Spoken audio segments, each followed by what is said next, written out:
రాధ, ఇది యుక్తి కదూ?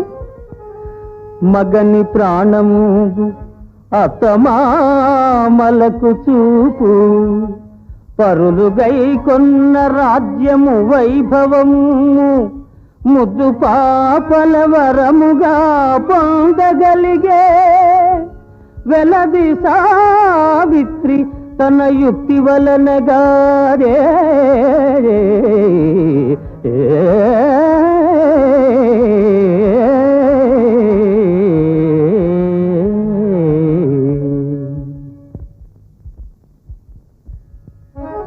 చూడు, ఇది భక్తి.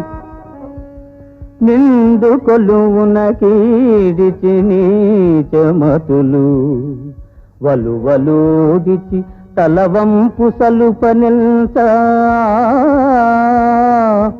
ప్రజలు కీర్తింప